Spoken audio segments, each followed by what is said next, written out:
Udah ente bangun di rumah, ente bangun, ente sholat 2 rakaat sebelum subuh, ente sholat subuh ya. Tapi kalau setiap hari ya nggak wajar, nggak beres ya. Berarti ada yang kabelnya yang putus harus diperbaiki. Jelas salah. Anda dipanggil Allah 428 baru datang 824. Salah. Jelas salah. Tapi yang salah ini dosa enggak? Terlewat sholat subuh karena ketiduran. Apakah ketika bangun jam 8 pagi langsung diqadha? Pokoknya bangun langsung sholat. Orang yang meninggalkan sholat secara sengaja, man taraka sholata muta'ammidan faqad kafara, kafirlah dia.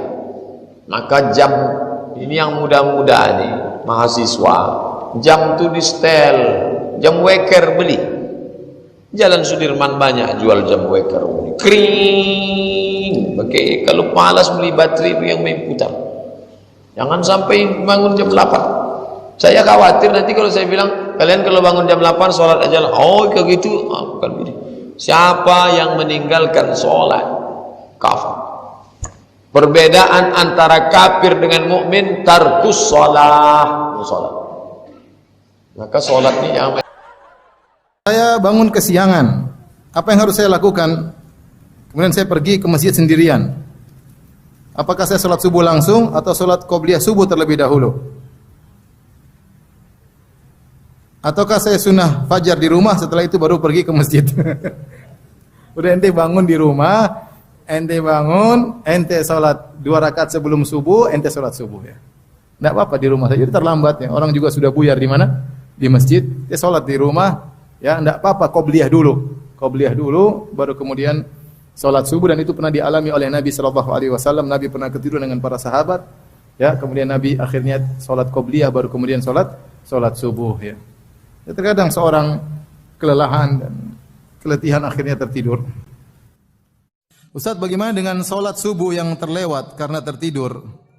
Kadang melakukan sholat subuh jam 8 pagi.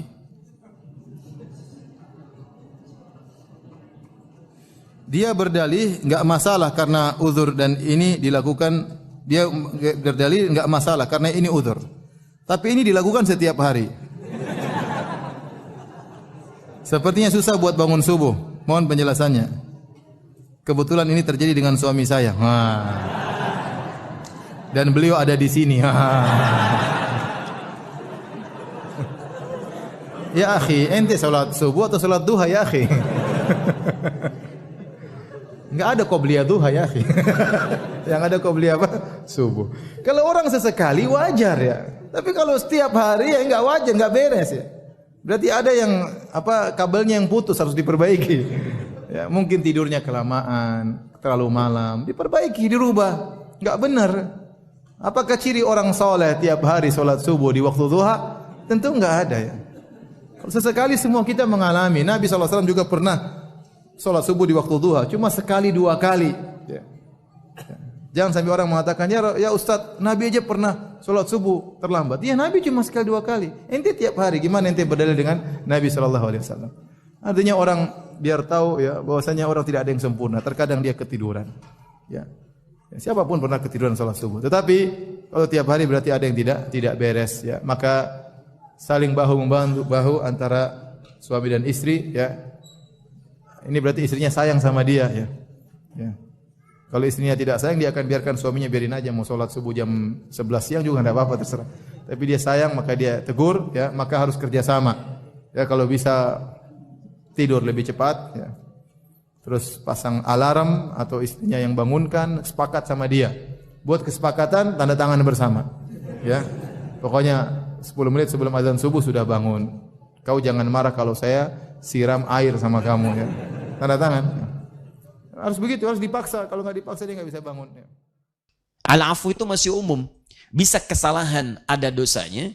Umumnya kesalahan belum tentu melahirkan dosa. Anda salah sholat subuh misalnya. Subuhnya jam 4.32. Bisa saja. Kita tunaikan sholat. Adzannya 4.28. Subuh misalnya tunaikan 4.32. Lalu Anda tunaikan misalnya, mohon maaf ya, 4.28 adzan. Anda baru bangun 8.24. Misal. Anda sholat misalnya. Salah tidak?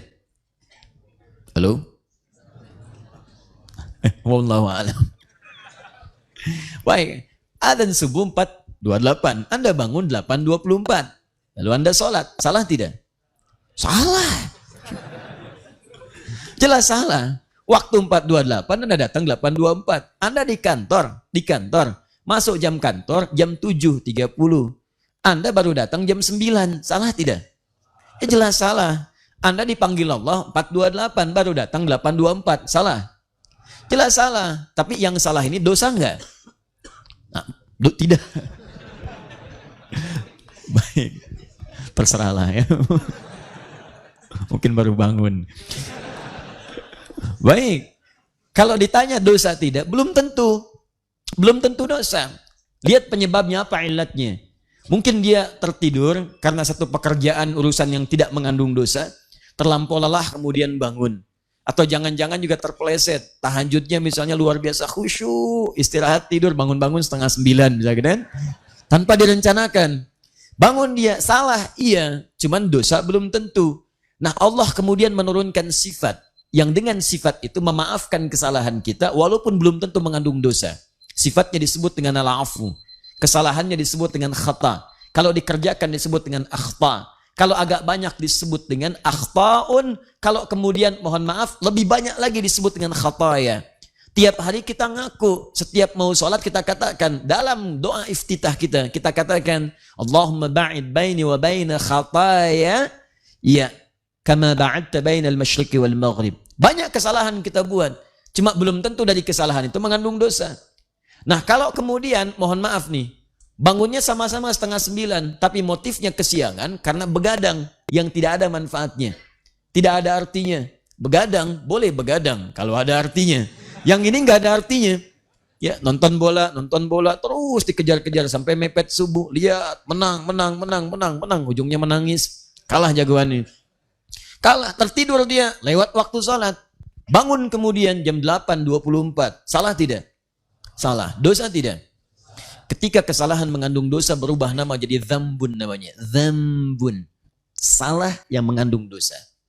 Baik saat Anda membawa dosa pun Allah tidak akan biarkan Anda pulang dengan membawa kotoran. Kamu lahir itu suci. Kullu mauludin yuladu 'alal fitrah. Saya tidak ingin kamu kembali dalam keadaan kotor. Maka Allah kemudian turunkan lagi sifat yang kedua disebut dengan ghafir. Ghafir. Sifat Allah yang mengampuni kesalahan yang berpeluang menjadi dosa di dalamnya. Ghafirun. Kesalahannya makin banyak. Bukan cuma sendirian, dia ngajak orang. Mau kemana? Tahajud. Tahajud sholat ya? Iya, sholat nomor 2. Nomor 1 sini dulu ikut nonton. Sama-sama terlambat. Naik levelnya. Dari dzambun jadi dzunubun. Dzunubun. Agak semakin bertambah dosanya. Tidak dibiarkan. Sekalipun dosanya bertambah, diturunkan sifat yang ketiga. Namanya ghaffarun. Ghaffar. Ya, Quran surat Nuh ayat yang ke-10. Nabi Nuh berdakwah kepada umatnya. Banyak dilecehkan. Banyak kemudian dihinakan. Ada yang mengancam. Terakumulasi dosanya makin banyak. Maka beliau katakan, faqultu astaghfiru rabbakum innahu kana ghaffara. Aku katakan, istaghfir, ayo balik. Istighfar, evaluasi diri. Minta ampun sama Rabbmu. Innahu kana ghaffara. Kenapa tidak mengatakan innahu kana ghafira, tapi ghaffara? Karena kesalahan umat Nabi Nuh telah terakumulasi. Dosanya makin banyak. Bukan cuma sekali mencela, tiap ketemu mencela. Kayak orang gila Nuh ya, bikin kapal gak ada apa-apa. Terus nuduh. Kalau kamu gak berhenti kami lempari ya. Terus ngancam. Ancaman ada, celaan ada, hinaan ada, terakumulasi. Dzunubun, dari dzambun jadi dzunubun. Maka berubah kalimatnya ghaffar. Seakan-akan ingin dikatakan, duhai hambaku, kesalahan kamu bertambah banyak, aku berikan kesempatan untuk aku hapuskan keseluruhannya. Tambah lagi, zulmun. Maaf, sudah banyak, ditambah kezaliman lagi. Sudah meninggalkan sholat, ngajak orang lain, mencela orang yang sholat. Kamu udah ikut saya aja, tapi saya nggak enak sama yang lain. Mereka terlampau soleh. Ya, besok-besok juga ada lagi. Tuh. Tapi kan Barcelona lawan Madrid, belum tentu besok ada lagi. Terus dihadirkan, zalim. Bukankah orang yang mencegah orang lain untuk beribadah di masjid, sholat, zikir itu disebut zalim? Quran surah kedua, Al-Baqarah, ayat 114. وَمَنْ أَظْلَمُ مِمَّنْ مَنَعَ مَسَاجِدَ اللَّهِ أَن يُذْكَرَ فِيهَا اسْمُهُ وَسَعَى فِي خَرَابِهَا. Siapa orang paling zalim yang mencegah atau memberikan hambatan pada orang yang pengen berzikir di masjid? Disebut zalim perilakunya. Tapi itu tidak mengurangi Allah subhanahu wa ta'ala untuk memberikan limpahan luas rahmatnya. Diturunkan bagian nama yang keempat disebut dengan Ghafur. Ghafurun. Dzunubun ma'adzulmi, pasangannya Ghafur. Tambah lagi, ada lagi tipikal yang selanjutnya. Kalau nggak berbuat dosa, rasanya nggak enak. Udah terlambat sholat, ngajak orang lain pun terlambat, nuduh orang yang tidak sholat, atau nuduh orang yang sholat, menjelek-jelekan mereka, tambah lagi dengan amalia yang lain yang buruk-buruk. Sambil mabuk, sambil macam-macam, dan seterusnya. Bahkan ada orang yang kalau nggak maksiat, gatal rasanya. Dalam sehari. Nah, perbuatan seperti itu yang berlebih, dalam istilah Al-Quran disebut dengan israf. Asrafa yusrifu israfan. Israf, lebih berlebih. Orang lakukan sekali, dia nggak puas, terus berkali-kali. Israf. Maka Allah turunkan sifat yang terakhir, yang kelima. Supaya kita tidak berputus asa saat ingin kembali kepada Allah subhanahu wa ta'ala. Ada bahasa dalam diri kita, saya udah banyak dosanya, mungkin nggak diampuni. Tiba-tiba turun Quran surah 39 yang tadi itu. Ayat 53. Qul ya ibadiyalladzina asrafu ala anfusihim la taqnatu min rahmatillah. Sifat yang kelimanya disebut dengan rahim. Di antara maknanya memberikan ampunan dari dosa yang sudah berlimpah. Kadang disatukan antara ghafurun dengan rahim. Innahu huwal ghafurur rahim. Sekarang lihat pilihannya. Kesalahan tanpa dosa, ada al-afu. Kesalahan dosa dikit, ada ghafir. Kesalahan dosa agak banyak, ada ghafar. Kesalahan dosa dengan perbuatan zalim, ada ghafur. Kesalahan tanpa batas, kalau ingin kembali, jangan putus asa. Saya punya sifat rahmat. Saya punya sifat rahmat. Dengan rahim saya ampuni sebelum kau berpulang kepadaku.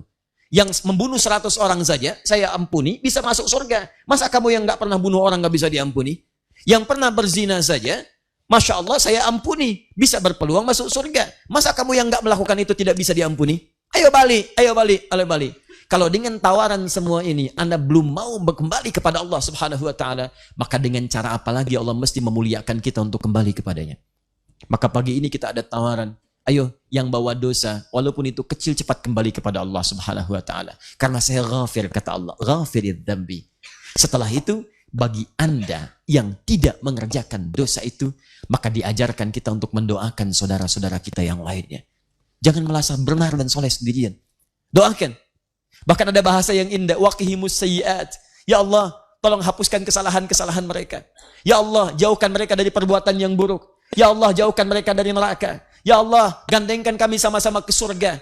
Bahkan ya Allah, mohon jadikan kami ya Allah penghuni surga yang bisa menggandeng bapak-bapak kami, pasangan-pasangan kami, anak keturunan kami. Jadi kalau kita menjadi orang beriman yang benar, itu pasti punya kecenderungan sifat yang baik terhadap sesama dan menginginkan setiap kita bergandengan masuk surga bersama-sama.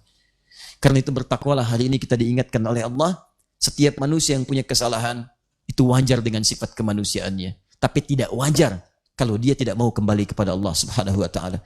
Saya ingin mengajak pada diri saya dan kita semua, tidak ada dari kita yang sempurna. Pertama, mari kita kembali kepada Allah subhanahu wa ta'ala untuk mendapatkan ampunan dan keridhaan darinya. Yang kedua, kita saling mendoakan, dan minimal kita punya harapan bahwa saat masuk ke dalam surga itu, kita akan bersama-sama bergandengan tangan dengan keluarga kita insya Allah. Dan tidak cukup dengan amin. Ayo kita siapkan dari sekarang. Baik, itu makna dari ayat yang dibacakan tadi, dan semoga Allah mengabulkan apa yang kita mohonkan dengan izin Allah subhanahu.